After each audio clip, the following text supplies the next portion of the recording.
ఏది అయినా ట్రై చెయ్యి ఆచి చికెన్ మసాలా. ఆచి చికెన్ మసాలా. కోవిడ్ మహమ్మారి ఈ పేరు చెబితే చాలు ఎన్నో చేదు జ్ఞాపకాలు, మరెన్నో కన్నీటి వ్యధలు కళ్ళ ముందు కదలాడతాయి. మన జీవిత కాలానికి సరిపడా పాఠాలు నేర్పిన కరోనాకి మించిన మహమ్మారి మరొకటి వస్తే ఆ ఊహే భయంకరంగా ఉంది కదూ. అయితే మందుల వినియోగంలో మానవాళి తీరు మారకపోతే భవిష్యత్తులో యాంటీ మైక్రోబియల్ రెసిస్టెన్స్ రూపంలో మరో మహమ్మారి ముంచెత్తనుంది. ఇప్పటికే నకిలీ వైద్యం ద్వారా చాప కింద నీరులా ఏఎంఆర్ విస్తరించిందని నిపుణులు హెచ్చరిస్తున్నారు. మొన్నటి వరకు పెద్దాసుపత్రిలో పనిచేసిన అబ్బాయి మాకు బాగా తెలుసు. జ్వరం వస్తే చక్కగా మందులు ఇస్తాడు అని అనుకుంటున్నారా? పలానా వైద్యుడి హస్తవాసి చాలా బావుంటుంది, అదేంటో ఆస్పత్రికి వెళ్లినా తగ్గని నొప్పి, అతని చేయి పడితే ఇట్టే తగ్గిపోతుందని సంబరపడుతున్నారా? తస్మాత్ జాగ్రత్త. నిజంగా వారి హస్తవాసి మంచిదైతే పర్వాలేదు, కానీ అదే చేతితో ఇబ్బడి ముబ్బడిగా యాంటీబయాటిక్స్ రాసి వ్యాధి నయం చేస్తేనే అసలు సమస్య. అర్హత లేని అనేక మంది నకిలీ వైద్యులు రోగులను ఆకట్టుకునేందుకు విచ్చలవిడిగా యాంటీబయాటిక్స్ వినియోగిస్తున్నారు. ఫలితంగా వారం రోజుల్లో తగ్గాల్సిన వ్యాధి 3 రోజుల్లోనే మటుమాయమవుతుంది. రోగులు కూడా ఇదంతా వైద్యుడి చలవి అని సంబరపడిపోయి మళ్లీ అదే వైద్యుడిని సంప్రదించి మరింత మొత్తంలో యాంటీబయాటిక్స్ ని శరీరంలో నింపేస్తున్న పరిస్థితి. ఇక తెలంగాణ మెడికల్ కౌన్సిల్ దాడుల్లో దాదాపు 600 మంది నకిలీ వైద్యులను గుర్తించగా వీరి వద్ద నుంచి పెద్ద సంఖ్యలో యాంటీబయాటిక్స్ ని రికవరీ చేసినట్టు అధికారులు చెబుతున్నారు.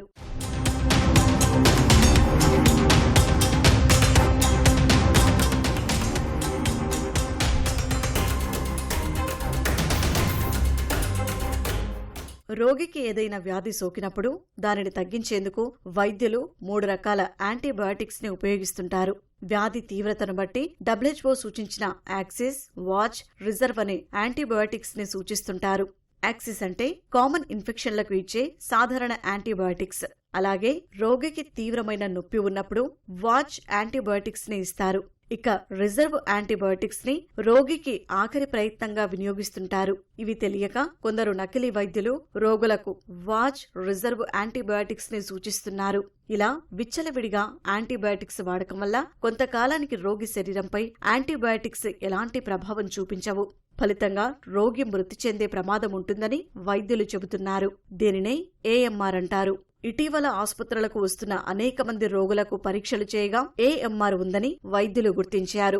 రీసెంట్ క్లినికల్ రీసెర్చ్ స్టడీస్ లో 80% కామన్ గా ఉండే ప్రజల లోపల ఆల్రెడీ యాంటీ మైక్రోబియల్ రెసిస్టెన్స్ వచ్చేసింది. సో ఇష్టానుసారంగా మీరు అన్ఇండికేటెడ్ ఉన్న వాటిలో కూడా మీరు యాంటీబయాటిక్స్ ఇస్తే ఆటోమేటిక్ గా బ్యాక్టీరియా లోపల జన్యు మార్పు జరుగుతుంది. ఇప్పుడు మీరు నిమ్స్ గానీ, ఉస్మానియా గానీ, గాంధీ లాంటి హాస్పిటల్స్ లోపల ఎమర్జెన్సీకి ఒక పేషెంట్ వస్తే అతనికి ఫస్ట్ మనం కల్చర్స్ రిపోర్ట్ పంపిస్తాం. So based on the report బట్టి ఆ పేషెంట్ మీరు ఏ యాంటీబయాటిక్ సెన్సిటివిటీ ఉంది, ఏ యాంటీబయాటిక్ రెసిస్టెన్స్ ఉందని చెప్పేసి ఆ సెన్సిటివ్ లోపల చిన్న యాంటీబయాటిక్ మనం స్టార్ట్ చేయాలి. దాన్ని నారో స్పెక్ట్రమ్ అంటాం. ఒకవేళ నారో స్పెక్ట్రమ్ చిన్న యాంటీబయాటిక్ సెన్సిటివ్ ఉంటే ఆ యాంటీబయాటిక్ స్టార్ట్ చేస్తే ఆ యాంటీబయాటిక్ పేషెంట్ కి ఇన్ఫెక్షన్ తగ్గుతుంది. కానీ unqualified and unauthorised medical practice ఏం చేస్తున్నారు, డైరెక్ట్ గా మనకి యాంటీబయాటిక్ వాళ్ళు స్టార్ట్ చేస్తే ఇమీడియట్లీ ఆ బ్యాక్టీరియా ఆ యొక్క యాంటీబయాటిక్ అలవాటు పడిపోయి నెక్స్ట్ టైం ఇన్ఫెక్షన్ వచ్చినప్పుడు మనకు యాంటీబయాటిక్ పనిచేయదు. ఈ ఒక్క సంవత్సరమే ఐసీఎంఆర్ యొక్క స్టాటిస్టిక్స్ ప్రకారంగా more than 10 lakhs people because of AMR వల్ల డెత్ అయ్యారని చెప్పేసి మనకు స్టాటిస్టిక్స్ తెలియజేస్తున్నాయి. So the major global pandemic COVID-19 కంటే దాదాపు మోర్ దాన్ 50 times 2050 వరకు 50 billion people because of only AMR ద్వారా చనిపోతారని చెప్పేసి మనకు స్టడీస్ తెలియజేస్తున్నాయి. కాబట్టి సో ప్రతి ఒక్కరు కూడా మనం పబ్లిక్ కూడా అవేర్నెస్ క్రియేట్ చేయగలగాలి.